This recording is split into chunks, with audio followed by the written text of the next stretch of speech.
মিছিলের শব্দ আপনি পাচ্ছেন কিনা আমি জানি না, তবে বাংলাদেশে রাত্রি ৩টার পরে হাজার হাজার মাইল দূরের একজন ফুটবলারের নাম নিয়ে মিছিল হচ্ছে। এটা ইনক্রেডিবল, অবিশ্বাস্য। ফুটবলারের নাম মেসি, এবং মেসির অ্যাসিস্টেই শেষ পর্যন্ত আর্জেন্টিনাকে জিততে হলো।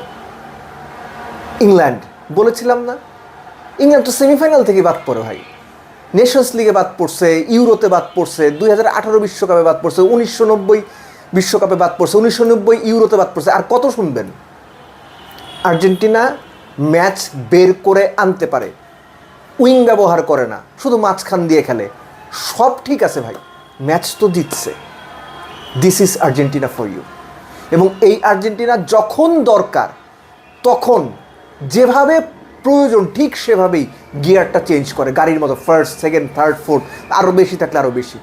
আমি তো একটা নাম্বার বলি, 6 foot 7 inch Dan Burn, John Stones 6 foot 2 inch, Konsa 6 foot 1 inch, O'Reilly 6 foot 4 inch. England 55 মিনিটে গোল করার পর 10 জন নিয়ে যে ডিফেন্স করার মানসিকতা দেখালো, টমাস টুকেলকে এই জায়গায়, এই যে কিছুদিন ধরে বাংলাদেশে ভাইরাল আশরাফুল বাদ বাকিটা তো আপনি শুনছেন, টমাস টুকেল এই ম্যাচে স্ট্র্যাটেজিক্যালি আসল আশরাফুল। এই যে লম্বা লম্বা প্লেয়ার নামালেন কেন? ক্রস আটকানোর জন্যই তো। কিন্তু আর্জেন্টিনা তো উইং দিয়ে খেলে না, ক্রস আটকাবেন কেন? মাঝখান তো আটকাবেন আপনি। আর্জেন্টিনা উইংই ব্যবহার করেছে, আর্জেন্টিনা ক্রসই করেছে। লৌতারো মার্তিনেস 5 ফুট 9 ইঞ্চি মানুষ, তার সামনে ছিল জন স্টোনস 6 ফুট 4 ইঞ্চি, পেছনে কনসা 6 ফুট 1 ইঞ্চি। মাঝখান থেকে হেড করে গোল করে দিল, দুইজন তালগাছের মাঝখান দিয়ে। ঠিক অ্যালেক্সিস ম্যাকালিস্টারও একই কাজ করেছিল। এটা অ্যাবিলিটির ব্যাপার ভাই। পিন পয়েন্ট ক্রসটা জায়গা মতো গিয়ে পড়বে, এবং ওই অ্যাবিলিটি খরচ করে বা ওই অ্যাবিলিটি কাজে লাগিয়ে গোলটা করতে হবে। গোল করে ম্যাচ জিতিয়ে দিয়েছেন আর্জেন্টিনা ফাইনালে। Argentina Spain final.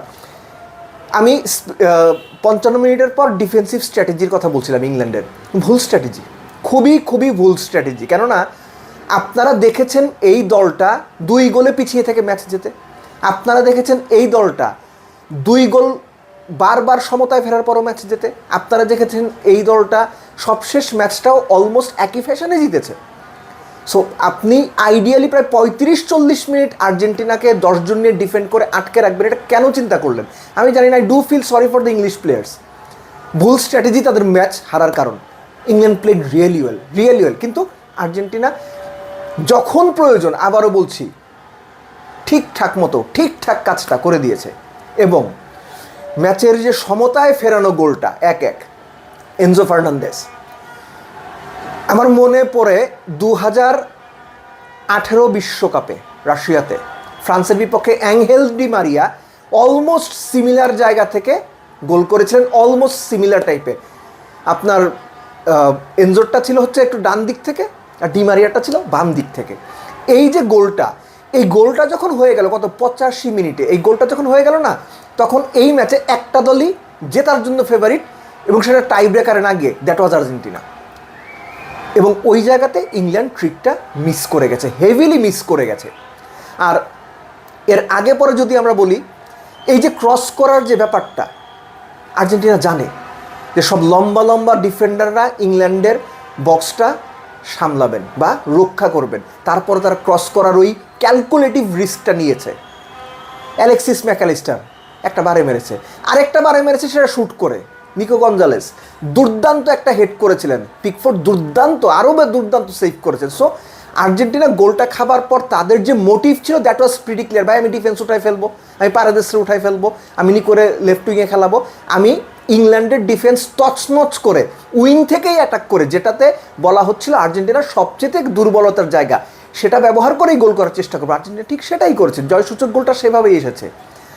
So Argentina যা করতে চেয়েছে মোস্ট ইম্পর্টেন্টলি এই ম্যাচে, সেটা তারা করতে পেরেছে। অন্তত ম্যাচটা জেতার জন্য যা করা দরকার। আর আইডিয়ালি আগের দিকে যদি দেখেন যে ইংল্যান্ডের যে গোলটা, ট্রানজিশনে আর্জেন্টিনাকে ধরে দেওয়ার যে প্ল্যানটা ছিল, সেটা তারা দারুণভাবে এক্সিকিউট করতে পেরেছে।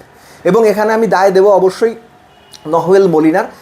আপনার লুকাস ডিনিয়ে যেভাবে লামিন ইয়ামালকে লাথি দিয়ে ফাউল করে পেনাল্টি কনসিড করেছিলেন, মলিনা পেনাল্টি কনসিড করেছে কিন্তু গোলটা খাইয়ে দিয়েছেন। তার পেছনে যে গর্ডন আছেন তিনি মার্কই করতে পারেননি, বুঝতেই পারেননি কোথায় আছে। That was a serious mistake. Match জিতলেও ভুল তো ভুলই। আর আইডিয়ালি যেটা হয় আর্জেন্টিনার সঙ্গে ইংল্যান্ড কিংবা নেদারল্যান্ডসের ম্যাচে ওই একটু বেশি ফাউল, একটু বেশি গুতোগুতি এই ব্যাপারগুলো থাকে। জিওভানি সিমিওনিকে নামানোর যে সিদ্ধান্তটা আমার মনে হয় যে এটা ভালো সিদ্ধান্ত ছিল, কাজে দিয়েছে। তার 1998 বিশ্বকাপে ইংল্যান্ডের বিপক্ষে ম্যাচে তার বাবা যে ভূমিকায় ছিলেন, মনে হয়েছে যে তার ছেলেও এই ভূমিকায় ছিলেন, একটু ঝগড়া করা, অপোনেন্টকে একটু রাফ ট্যাকেল করা, আইবল টু আইবল কন্ট্যাক্ট করে কিছু করা, কথা বলা, সব পার্ট অফ গেম। আপনার পছন্দ হোক না হোক, these are part of game. But Argentina তারা ওই রেজিলিয়েন্স, বারবার যেটা বলি, তারা ওই রেজিলিয়েন্স দেখেছে। ম্যাচ কীভাবে বের করতে হয় এটা আর্জেন্টিনা শিখে গেছে। সিরিয়াসলি আর্জেন্টিনা শিখে গেছে ম্যাচ কীভাবে বের করতে হয়। So congratulations Argentina, very well done. Last but not the least, Lionel Messi বিশ্বকাপে 11 ম্যাচে সব মিলে 11 গোল 9 অ্যাসিস্ট। কিন্তু ওই যে কথায় আছে না যে পুরনো চাল ভাতে পারে, মেসি এতই ভাতে পারে যে শেষ পর্যন্ত তাকেই ডিফারেন্সটা করতে হয়। আর একই সঙ্গে মনে করে দিতে হয় এই পার্টিকুলার ম্যাচটার যে রেফারি ছিলেন তিনি নাকি মেসির খুব প্রিয় রেফারি।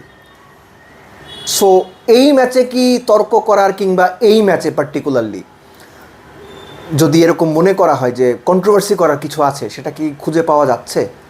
খুঁজে না পাওয়া গেলেও ম্যাচটা নিয়ে শুধুমাত্র যদি ম্যাচ কেন্দ্রিক আলোচনা হয় তাহলে এটুকু মানতে হবে Argentina did really really well.